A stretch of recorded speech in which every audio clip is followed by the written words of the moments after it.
Concepts and methods needed to analyze and produce business vision and mission statements are covered in this chapter. There is a realistic structure for constructing mission statements.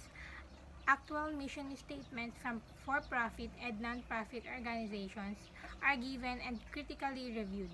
It is covered how to create a vision and mission statement in order to survive the global economic downturn. Many businesses have shifted their focus and thereby altered their entire vision and goal in the Philippines. For example, San Miguel Corp, the country's largest food and beverage company, recently diversified by purchasing Petron Corp, the country's largest oil refiner. San Miguel also bought Meralco, formerly known as Manila Electrical, expanding its aim to encompass energy-related companies.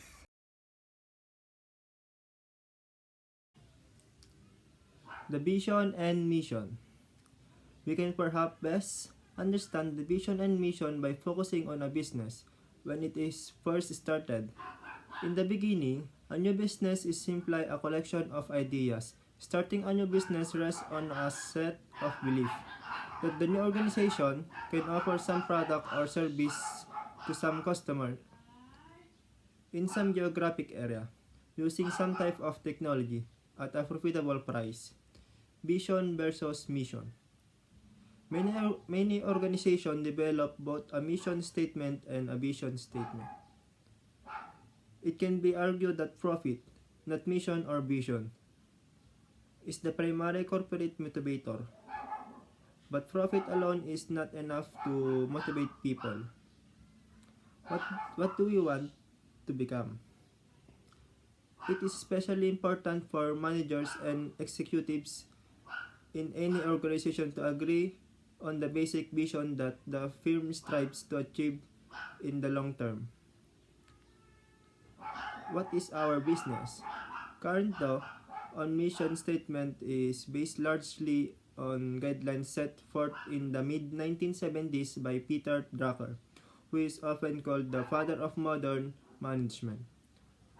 For his pioneering studies at General Motors Corporation and for his 22 books and hundreds of articles, Harvard Business Review has called Drucker the preeminent management thinker of our time.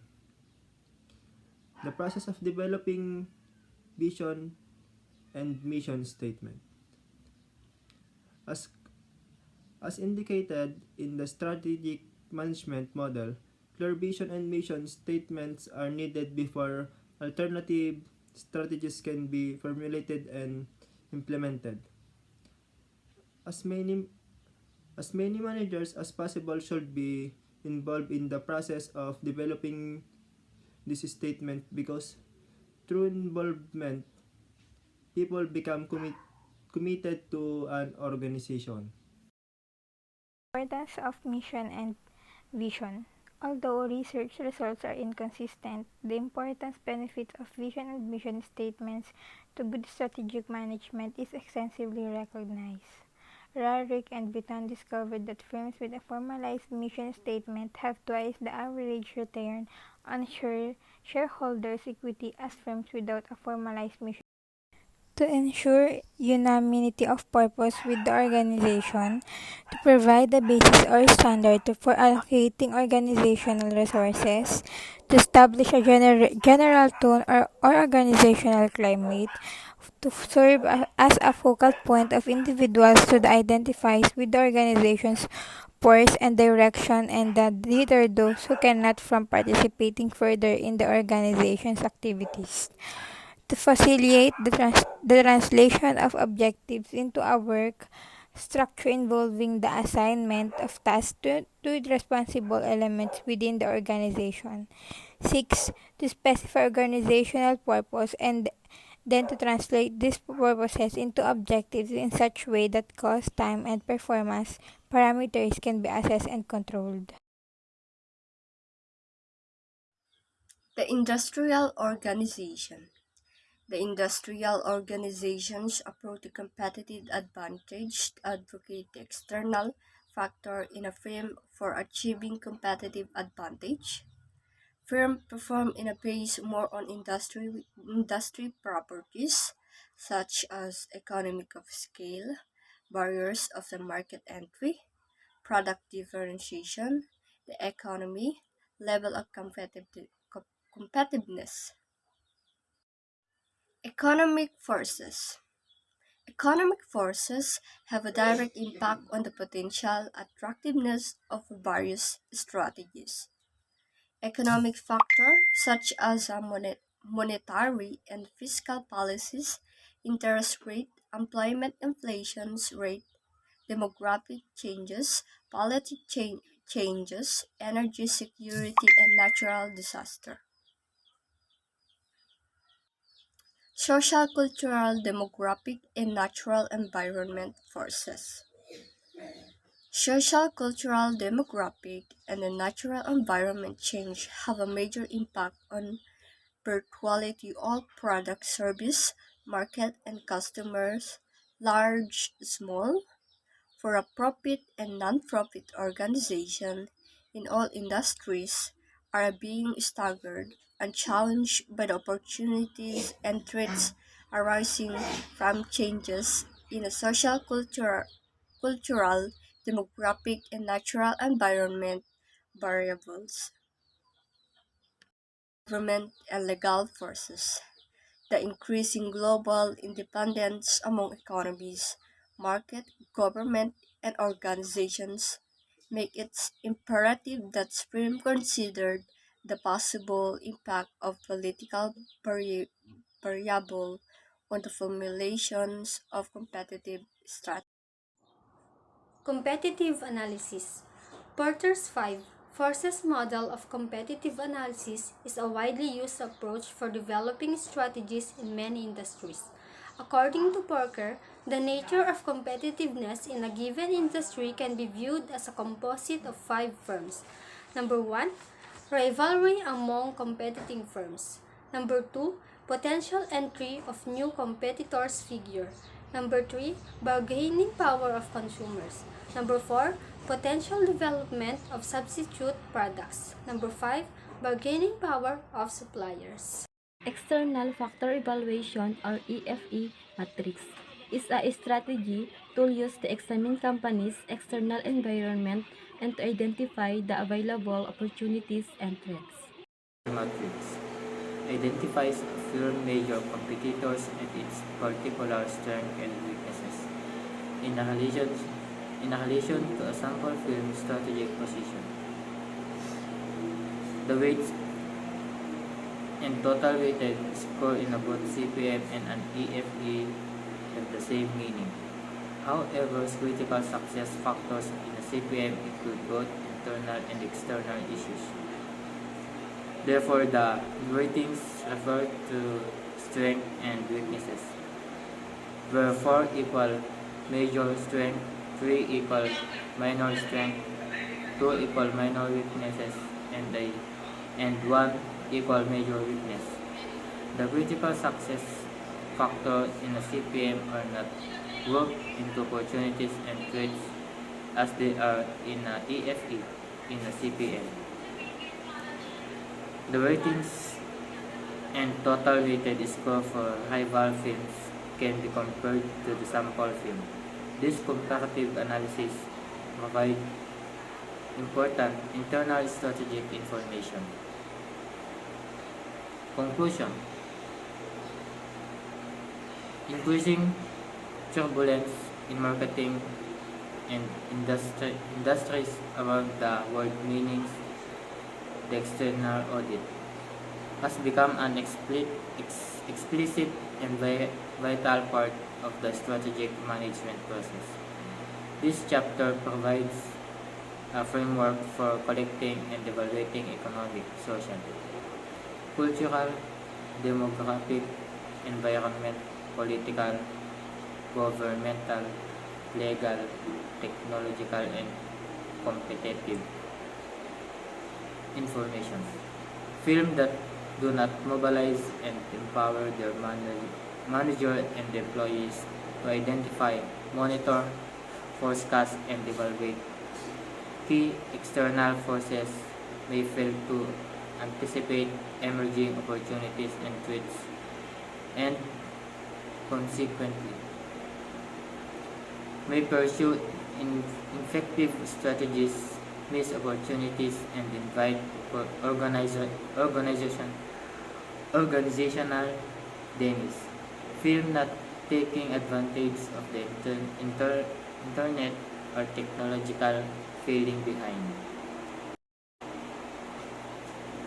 The internal assessment. The nature of an internal audit. All organizations have a strength and weakness in the functional areas of business. No enterprise is quality strong and weak in all areas. Maytag, for example, is known of excellent production and product design. Where Protect and Gamble is known for supermarket internal strength and weakness coupled with external opportunities and threats and clear statement of mission. Provide the basis for establishing objectives and strategies.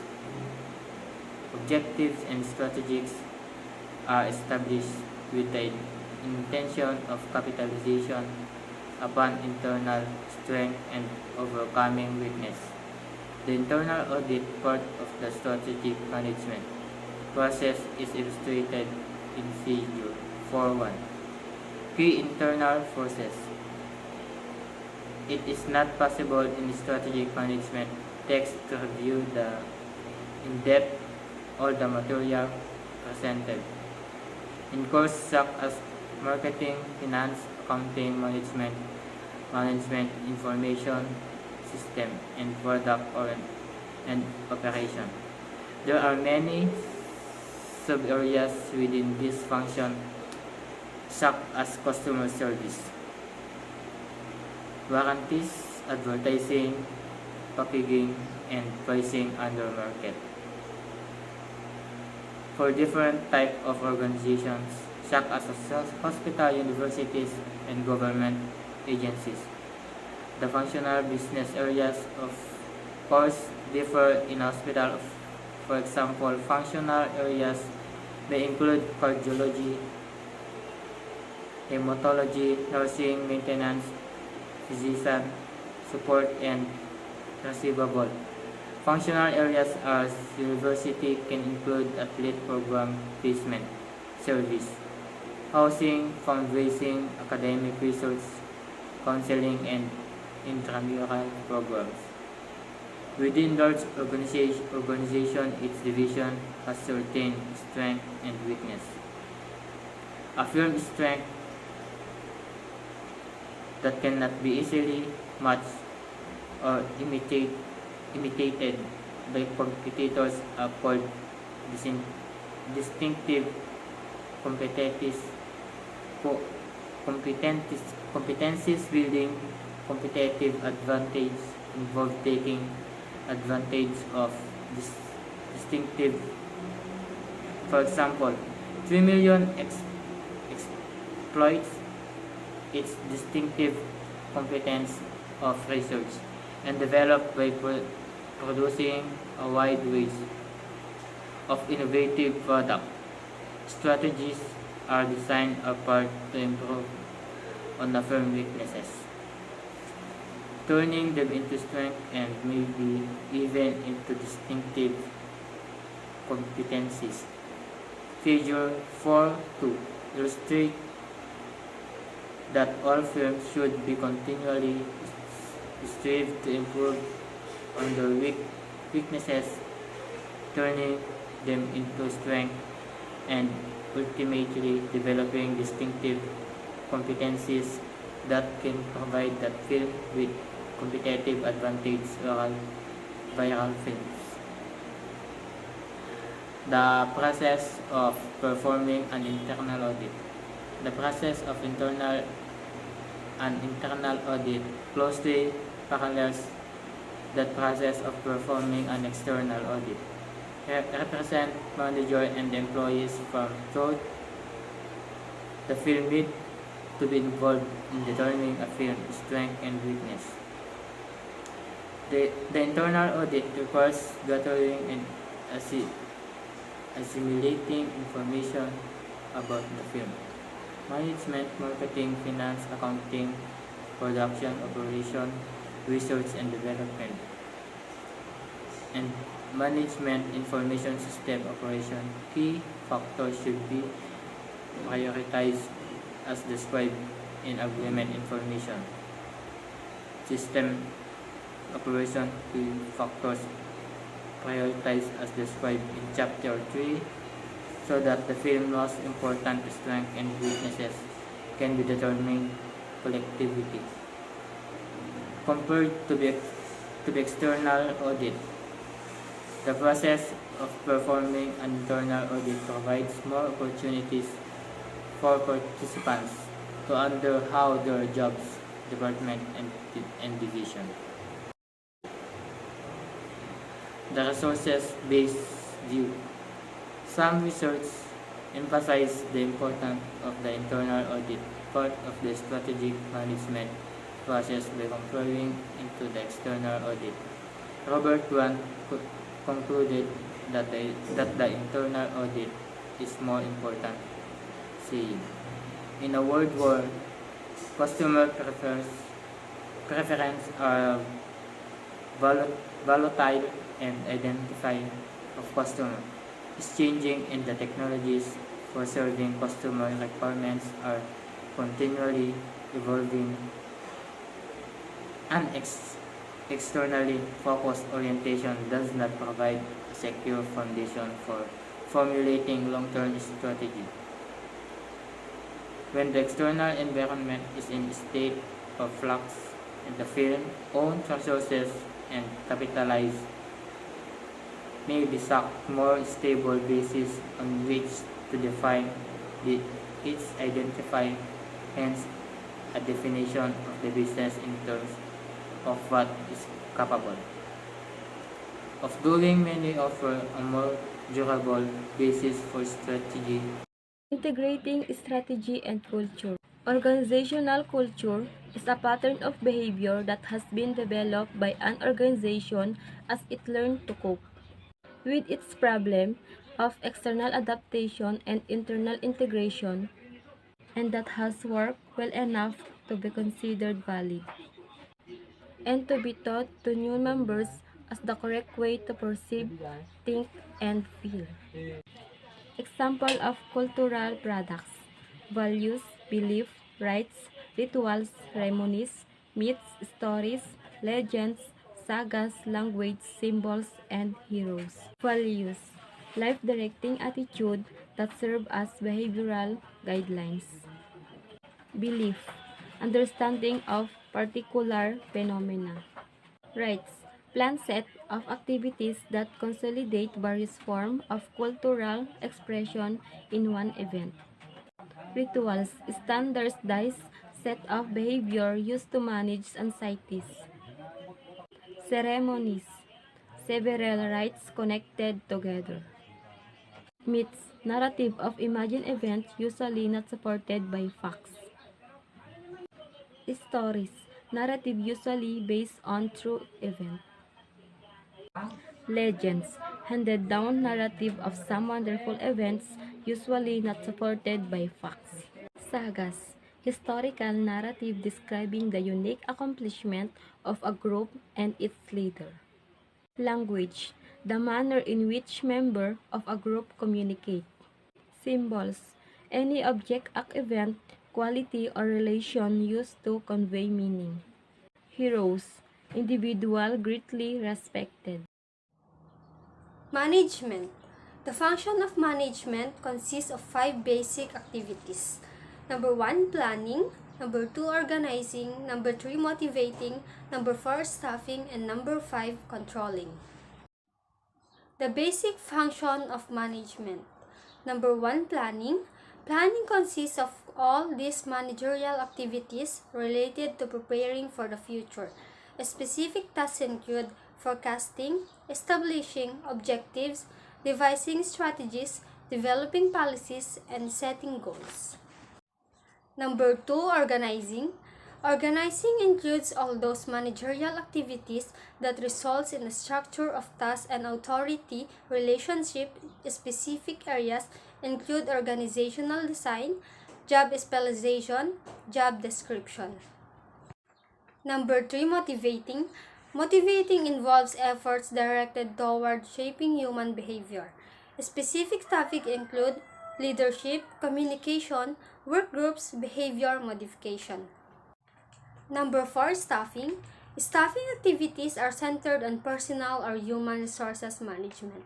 Included are wage and salary administration, employee benefits, interviewing, hiring, firing, and training. Number 5, controlling. Controlling refers to all those managerial activities directed toward ensuring that actual results are consistent with planned results.